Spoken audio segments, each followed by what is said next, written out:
Good morning and welcome to the new episode of Dr. Lamba's Awakening Call. Israel, India, both starting with I, both suffered a lot, thousands of history of slavery in one way, torture, abandonment, and criticism for the other nation. So naturally they click together. The common suffering, victims of genocide, both of them, Holocaust for one, partition and the Kashmir issue for the other. So bonding is very deep. And yet comes one person and spoils the whole milieu, whole circle. The bonding spread over thousands of years, so much so that the lost tribes of the Jews are in India. When I went to northeast to Mizoram, I was amazed to meet some people. And one morning I was coming out of the circuit house and he said, Shalom. I was amazed. Then I wished him and then I asked him. He says, well, he is not a Christian, but really he is a Jew. His roots are in Israel. So the bonding between the two countries is deep.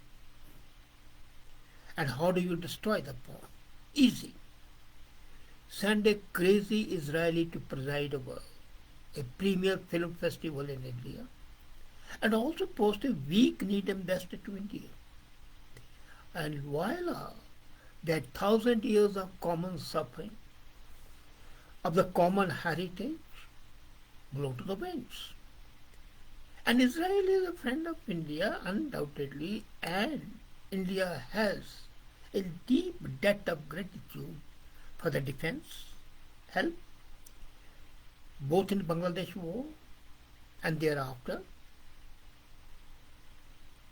It is also indebted for the technology in various fields, including the drip system. But what has happened recently has been horrible. And now with Netanyahu coming back, tomorrow he takes the oath, there's likelihood that this issue would be discussed. Though it's being discussed unofficially, and it might make. Now consider the situation in reverse. Let's suppose that the Israelis invite an Indian to chair a prestigious film festival in Israel, in Tel Aviv. And the film is about the Holocaust that is being screened. A very, very sensitive topic for the Jews and for the humanity. Let's be very clear. 6 million people being killed is not something to be sneezed at. But this Indian, imaginary Indian, chair of the jury calls the movie a vulgar propaganda. What do you think will happen? All hell will break loose on the world. Jews will go to the jugular vein of Indians, anywhere. And not only that, major media, the world over, will cover the event with the headlines blaming India for discrimination and typecasting all Indians as anti-Semitic. Immaterial. That the Indians have been pro-Israel all the time, and 99% of them are so enamored of Israel, you can't believe it. I must tell them. But in that imaginary case, the fallout shall be disastrous for India, and it shall be immediate. There will be no interval. What happened here? This guy calls a sensitive movie vulgar propaganda, and gets away with it. There has been some protest, but muted protest. Now the government has been quiet. Coming back to that imaginary Indian, his name will become a household word for hating Jews, might enter into a dictionary. to describe anti-Semitized. Would it be acceptable? No. But it happens. It happens because the people all over the world have a different concept. And that is a problem. So this imaginary Indian's name will become a household name as Jews. And he'll be counted in the ranks of Kanye West and Mel Gibson. He'll be refused entry into US and Europe. Needless to say, his career will be over. He and his family will starve to death. But this Indian is not Indian. He's an Israeli. The guy who came. And since he's an Israeli, he only castigated the flight to the people who are nowhere. Article 370 and 35 may have been removed. But those Kashmiri Hindu Pandits are still not able to go back there. And isn't that a tragedy? When he tries to go, that Hindu, back to Kashmir, he is shot at by some Kashmiri Muslim and targeted killing. Nobody cares about the targeted killing in Israel, no. But you are a miserable Kashmiri Pandit, so you must accept your plight. And then a filmmaker comes, makes an award-winning movie, lamenting the situation, lamenting the condition of those poor people. The Prime Minister of the country endorses the film, but does little else, nothing else, just endorses the film. Some states make it tax-free.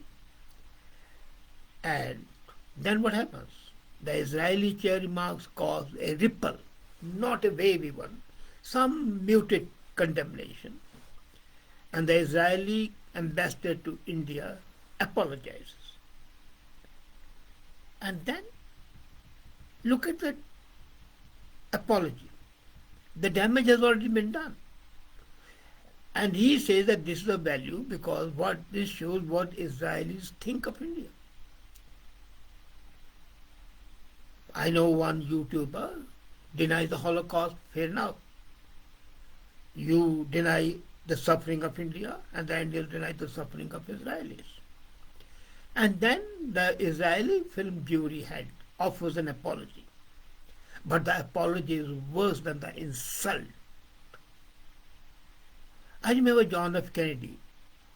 Once he said that Americans never offer a straightforward apology. They always say, if I have heard sentiments. And there are no ifs and buts about it. Our sentiments are hurt. This person has hurt an entire country's sentiments. And just saying and apologize, if I heard your sentiments, is adding insult to the injury. And yet, there's not a protest from our home ministry or from our foreign ministry. They should have been. Even the diplomats' apology should have been taken into consideration and said, no, we want more. And what about the Israeli ambassador come to that? He has some 30,000 Twitter followers. Someone makes an anti-Semitic remark on that Twitter. The ambassador also received many commendations of support, but is quick to latch into the negative remark and shed tears over it. This is Israeli victim complex in full flight.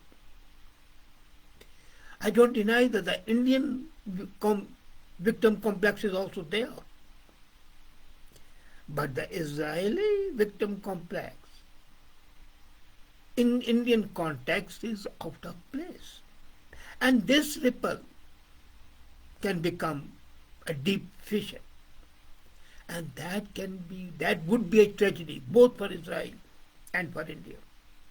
Because that will be negating the centuries-old unofficial relationship. And the people now who talk to me, they say we cannot trust the Israelis again. The whole world sees how the Israelis demolished Palestine and only a few of the citizens are killed. And here the citizens are killed, made to leave their herds and homes, their women raped, And you can't say a word. You call it a vulgar propaganda. And look what India has done. India was very pro-Palestinian, but then the new government abandoned the Palestinian cause in favor of Israel. Iran is Israel's enemy, but has been India's friend since the Persian Empire. India put the friendship in cold storage in favor of Israel. Should India not revive that friendship? As a matter of fact, India has to put Israeli nation on notice. Any further stand on their part, and we will part ways. Israeli people must be welcome to tour India. Israeli technology is welcome. Israeli help is welcome. But Israel should ensure that no such people come who can injure the relationship. That's a responsibility of Israel, not of India. American friend of Israel, and he was not a fan of Israel, he once confided to me, and she said, isn't it ironic that the people who suffered so much, like the Jews, are now making others suffer, like the Palestinians? And the third person saying that that's what India is doing. And then I chimed in, yes. But don't you think that the Palestinians were not there when Israel existed 2,000 years back? And what is Pakistan, the custodian of the Muslims, doing to Balochs and Pathans? I remember former Prime Minister Naftali Bennett once termed the Indo-Israeli relationship as Gehre Samband, deep ties. The ties are deep, but the fissures are appearing. Not at the official level, luckily. But once a rift starts, it can grow wider and wider. As a matter of fact, the Israeli government should condemn that person who made such a horribly nauseating comment on a film that has exposed a genocide of a nation. He hasn't. The government has failed. The Israeli ambassador apologized, fine, but that's not enough. As a matter of fact, the Israeli Minister of Culture should have apologized and told that person that you will not be allowed to go anywhere or preside over anything, at least not in Israel. They can stop him presiding over other things. And this is creating a sensation. I was reading in Pakistani newspapers how elated they were. And then it is given a handle to the political enemies of the present government. No harm in that. Opposition will always take up any cause which can defame or bring the government into dispute, and that's what they're doing. As a matter of fact, that person has become a hero to the opposition parties of India. Those opposition parties which also condemn this movie. On the whole, as I said in the beginning, the Indo-Israeli friendship, two eyes, and there are two U's as well, in that new quad which was set up, two eyes, two U's, have a deep bond. But some people, for their egoistic, nefarious ends, spoil that relationship. And that's a tragedy, because that has a very far-reaching effect. And that is everlasting. The apology may be accepted even, and it is. But a certain bad taste in the mouth does exist and keep on existing. quite possible. The next time, before a person is invited for such a cause as head of the jury, his antecedents and his cultural evaluation should be examined. Possibly this person is a pathological anti-Indian, quite possible. Many are. You can't help. Maybe he has anti-Indian complex. But that doesn't mean that he should be allowed to disturb the relationship of the centuries. He should be allowed to start or create a rift that can endanger the close relationship and the close friendly ties. My 3 trips to Israel were extremely impacting my whole thought. I looked at the NRC, National Research Council. I met their defense people. We had deep conversations,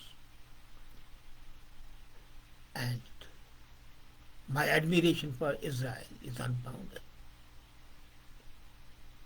My support to them against the Palestinian terrorists is absolutely clear. But at the same time, this sort of vicious, poisonous statement, which has no relationship with the reality, is, to say the least, condemnable.